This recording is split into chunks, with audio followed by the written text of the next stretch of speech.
KaraokeBooks. The Adventures of Huckleberry Finn. Written by Mark Twain. Audiobook. Chapter 2. Our Gang's Dark Oath. We went tiptoeing along a path amongst the trees back towards the end of the widow's garden, stooping down so as the branches wouldn't scrape our heads. When we was passing by the kitchen, I fell over a root and made a noise. We crouched down and laid still. Miss Watson's big nigger, named Jim, was sitting in the kitchen door. We could see him pretty clear, because there was a light behind him.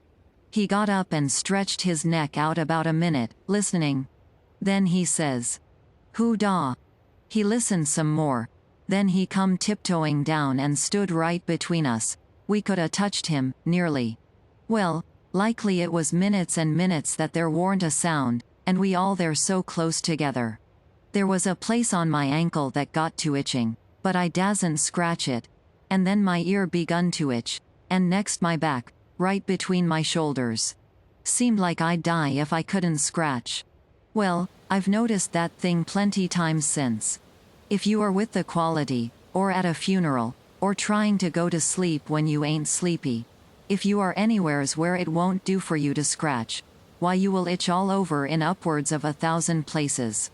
Pretty soon Jim says, "Say, who is you? War as you?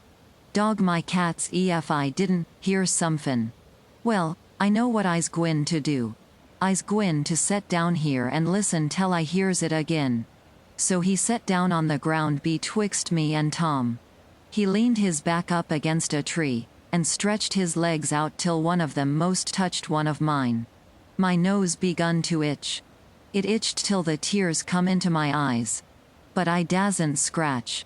Then it begun to itch on the inside. Next I got to itching underneath. I didn't know how I was going to set still. This miserableness went on as much as 6 or 7 minutes, but it seemed a sight longer than that. I was itching in 11 different places now. I reckoned I couldn't stand it more'n a minute longer, but I set my teeth hard and got ready to try. Just then Jim begun to breathe heavy.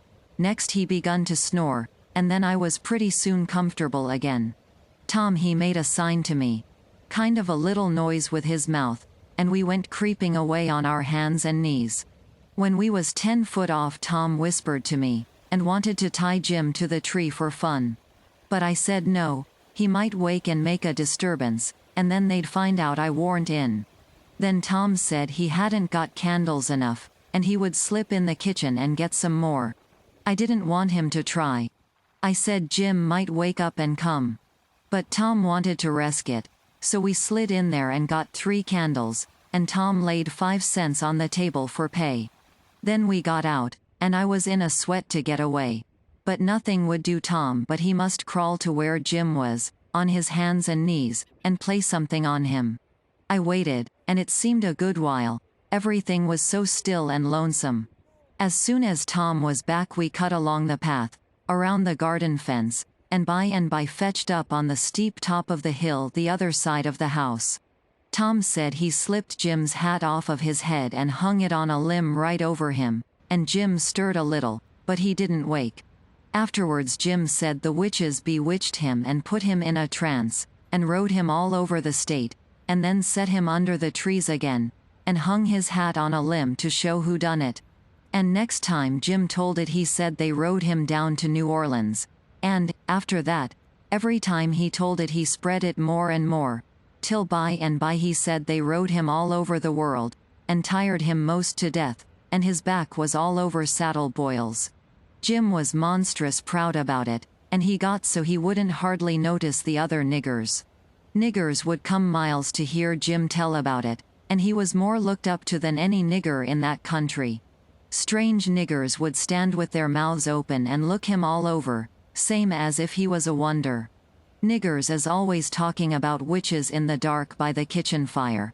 But whenever one was talking and letting on to know all about such things, Jim would happen in and say, "What you know 'bout witches?" And that nigger was corked up and had to take a back seat.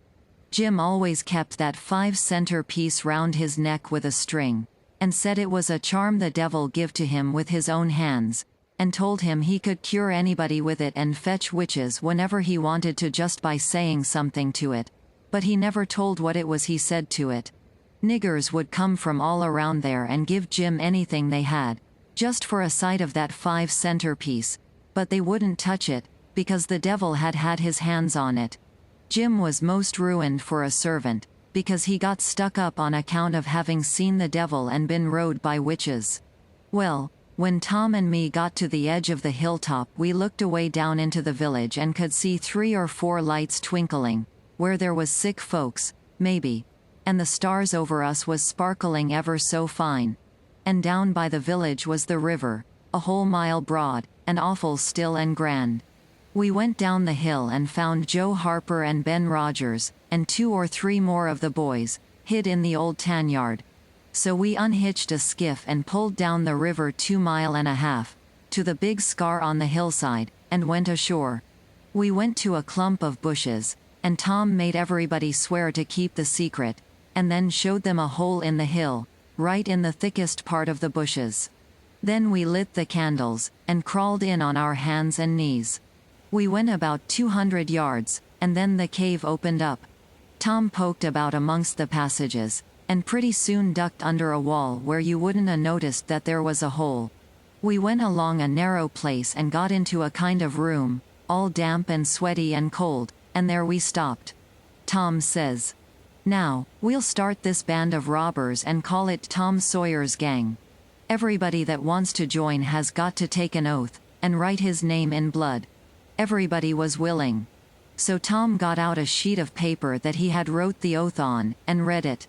It swore every boy to stick to the band, and never tell any of the secrets, and if anybody done anything to any boy in the band, whichever boy was ordered to kill that person and his family must do it, and he mustn't eat and he mustn't sleep till he had killed them and hacked a cross in their breasts, which was the sign of the band.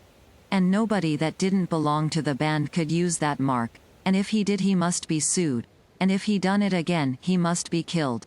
And if anybody that belonged to the band told the secrets, he must have his throat cut, and then have his carcass burnt up and the ashes scattered all around, and his name blotted off of the list with blood and never mentioned again by the gang, but have a curse put on it and be forgot forever. Everybody said it was a real beautiful oath, and asked Tom if he got it out of his own head. He said, some of it, but the rest was out of pirate books and robber books, and every gang that was high-toned had it.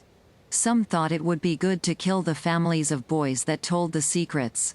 Tom said it was a good idea, so he took a pencil and wrote it in. Then Ben Rogers says, "Here's Huck Finn. He hain't got no family. What you going to do 'bout him?" "Well, hain't he got a father?" says Tom Sawyer. "Yes, he's got a father, but you can't never find him these days. He used to lay drunk with the hogs in the tan yard, but he hain't been seen in these parts for a year or more. They talked it over, and they was going to rule me out, because they said every boy must have a family or somebody to kill, or else it wouldn't be fair and square for the others. Well, nobody could think of anything to do. Everybody was stumped, and set still. I was most ready to cry.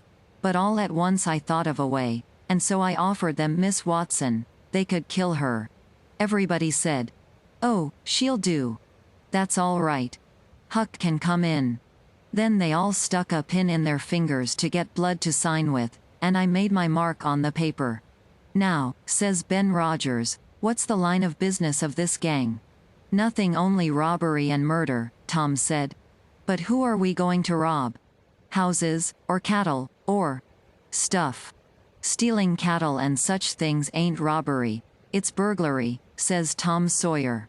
'We ain't burglars. That ain't no sort of style. We are highwaymen. We stop stages and carriages on the road, with masks on, and kill the people and take their watches and money. Must we always kill the people? Oh, certainly. It's best. Some authorities think different, but mostly it's considered best to kill them. Except some that you bring to the cave here, and keep them till they're ransomed.' 'Ransomed? What's that?' 'I don't know. But that's what they do. I've seen it in books, and so of course that's what we've got to do.' But how can we do it if we don't know what it is? Why, blame it all, we've got to do it. Don't I tell you it's in the books? Do you want to go to doing different from what's in the books, and get things all muddled up? Oh, that's all very fine to say, Tom Sawyer, but how in the nation are these fellows going to be ransomed if we don't know how to do it to them? That's the thing I want to get at. Now, what do you reckon it is? Well, I don't know. But perhaps if we keep them till they're ransomed, it means that we keep them till they're dead. Now, that's something like. That'll answer. Why couldn't you said that before? We'll keep them till they're ransomed to death. And a bothersome lot they'll be, too. Eating up everything, and always trying to get loose. How you talk, Ben Rogers. How can they get loose when there's a guard over them, ready to shoot them down if they move a peg? A guard. Well, that is good. So somebody's got to set up all night and never get any sleep, just so as to watch them. I think that's foolishness. Why can't a body take a club and ransom them as soon as they get here? Because it ain't in the books, so that's why. Now, Ben Rogers, do you want to do things regular, or don't you? That's the idea. Don't you reckon that the people that made the books knows what's the correct thing to do? Do you reckon you can learn 'em anything? Not by a good deal. No, sir, we'll just go on and ransom them in the regular way. All right. I don't mind, but I say it's a fool way, anyhow. Say, do we kill the women, too? Well, Ben Rogers, if I was as ignorant as you I wouldn't let on. Kill the women? No, nobody ever saw anything in the books like that. You fetch them to the cave, and you're always as polite as pie to them, and by they fall in love with you, and never want to go home any more. Well, if that's the way I'm agreed, but I don't take no stock in it. Mighty soon we'll have the cave so cluttered up with women, and fellows waiting to be ransomed, that there won't be no place for the robbers. But go ahead, I ain't got nothing to say. Little Tommy Barnes was asleep now, and when they waked him up he was scared, and cried, and said he wanted to go home to his ma, and didn't want to be a robber any more.